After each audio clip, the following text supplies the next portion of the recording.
Sanbonani Dumelang Apsheni Angelo.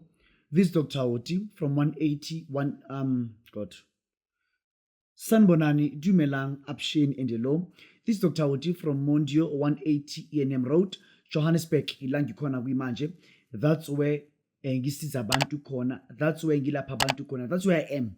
Ilangi ngenzela khona imilingo yeyimali, yeyinhlanhla, yokuphakama, yeyithwalo and healing. It's all about healing and restoration, healing and deliverance. Uma uzela ka Dr. Oti. Ngiyakubulisa la ukhona ke dumela sawubona Thobela Ndawo Thokoza emakhosini. I greet you. I also greet you in the name of our Lord Jesus Christ. Wasala malikom la ukhona. Ngiyabulisa. Mamela ngwaneso. Indaba ithi white goat. White goat. Mamela, white goat. Dr. Oti ukhuluma ngani? Uma ngikhuluma ngembuzi emhlophe, ngikhuluma ngani? White goat, I chose this topic because of I went to Zimbabwe. I came with a ritual. I came with an herb. I came with something ukuthi izokwazi ukusiza abantu. By the way, I went to Zimbabwe. I ngabona ukuthi Zimbabwe is very poor coming to their economy. But if Zimbabwe could recognize the traditional leaders, the traditional healers, the prophets of Zimbabwe, the healers of Zimbabwe, Zimbabwe would really go far.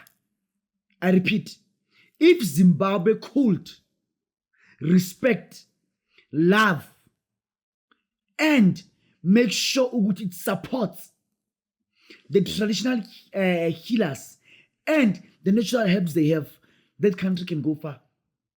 Can go far. No one will even surpass Zimbabwe, an African country which can surpass Zimbabwe, coming to their economy, if they can invest on their natural herbs. I won't lie. Imiti yase Zimbabwe, it is powerful. It is magic.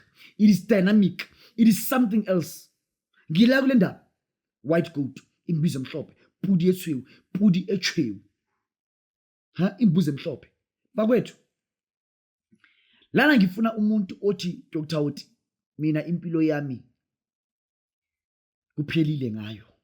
I repeat. Ngifuna umuntu othi Dr. Oti my life is just in the dark. Dr. Oti my life is just in the dark. It is dark. Kumnyama. It is dark. Kumnyama. Dr. Oti empilweni yami kumnyama. It is dark. Mamela. Ngifuna umuntu othi impilo yami akubonakala lutho. Ngiphethe umfana nangu la. Ngiphethe umfana la. Igama lakhe uSibanda. uSibanda ngoba ngimlande ekhehleni la kwaSibanda. uSibanda ufuna umuntu othi kumnyama. Kumnyama akubonakala lutho. Akubonakala isilo.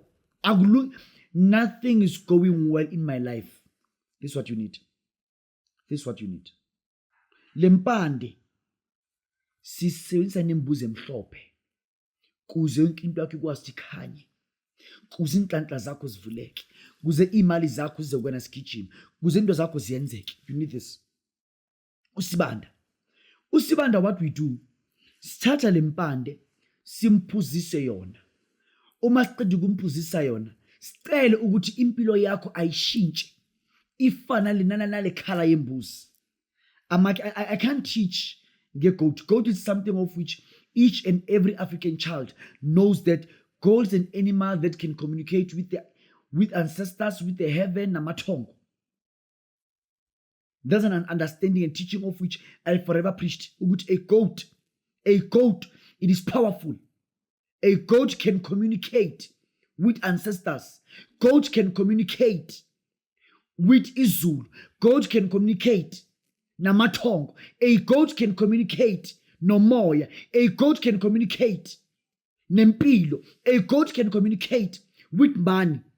Pudi ethwewu ikhona ubua le ditšhelete dintho di buleye. Pudi ethwewu ikhona ubua le maemo ntho di etsahale. Imbuzi emhlophe, a goat. Pudi ethwewu. So uma umuntu oyikuthi wena uthi Dr. Oti mina ngifuna imali ibe khona, ngifuna izinto zenzeke. Nansi indaba ngizokunikeza usibanda what you do, siphuzisa lembuzi lempande uma sicela thina siyageza ugeza kunezinto ngizokwenza zona, but this needs someone Dr. uthi mina nginanix, impilo yami moshekile, like my life is something else, nothing's happening anymore, my life is dead, I am dead, ngilele phansi ke robetse heart kgwedile ka nna. Sibanda hloka motho jalo sokuphakamisa, sokulungisa, sokunyusa, sokusa phezulu, sokuphakamisa, soshintsha impilo yakho ngusibanda. Call me, book your appointment,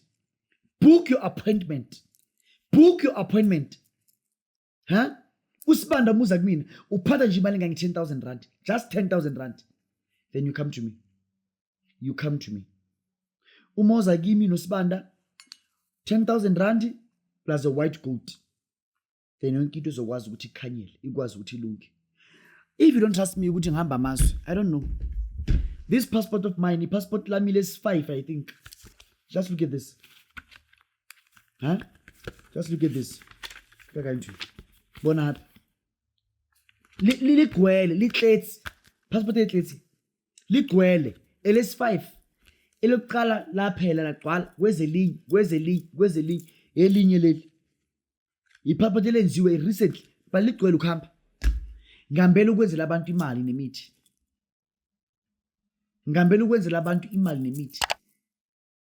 call me, mfonele, your life will never become the same again. Ngiyabonga.